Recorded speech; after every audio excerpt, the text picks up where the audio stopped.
Hi friends, ఎలా ఉన్నారండి? నేనైతే చాలా బాగున్నాను. మీరు ఎలా ఉన్నారో నాకు కామెంట్ చేయండి. ఈరోజు మన రెసిపీ వచ్చేసండి చికెన్ పకోడీ.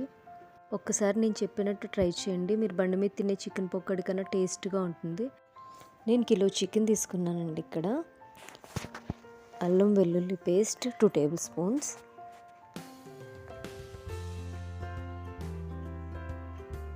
పసుపు,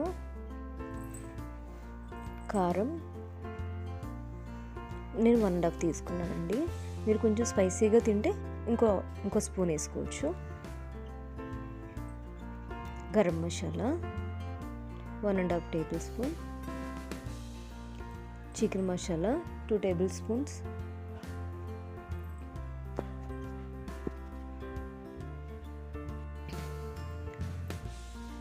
సాల్ట్ అండి చూసుకొని వేసుకోండి.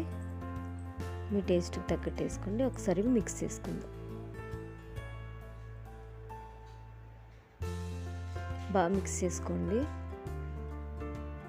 ఇలా మిక్స్ చేసుకున్న తర్వాత దీంట్లో కార్న్ఫ్లోర్ యాడ్ చేసుకుందామండి.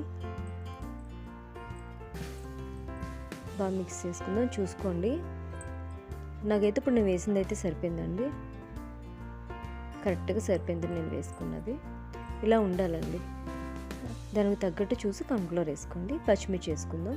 ఈ పచ్చిమిర్చి ఏంటంటే టేస్ట్ చాలా బాగుంటాయండి. అంతేసని అనుకోకండి, పెద్ద స్పైసీ ఉండవు. కరివేపాకు రెండు బాగా మిక్స్ చేసుకుందామండి. కలుపుతుంటేనే మంచి స్మెల్ వచ్చిందండి. మీరు ఒకసారి ట్రై చేసి చూడండి. ఆయిల్ డీప్ ఫ్రైకి తగ్గ ఆయిల్ పెట్టుకుందాం. ఇలా ఒక్కొక్కటిగా వేసుకోండి. కొంచెం దూరంగా పెట్టుకోండి చేతులు, మొహం కూడా, ఎందుకంటే కరివేపాకు వేసాం కదండి, కొంచెం పేలుతుంది.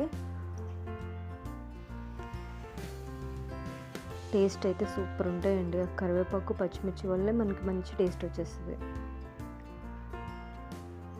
ఒక్కసారి నేను చెప్పినట్టు ట్రై చేసి చూడండి. మీరు ఎప్పుడు చేసిన చికెన్ పకోడీ ఇంట్లో ఇలాగే చేస్తారు. మళ్ళీ చూడండి ఎంత క్రిస్పీగా, ఎంత చక్కగా వచ్చినాయి. నేను ఫుడ్ కలర్ కూడా యాడ్ చేయలేదండి.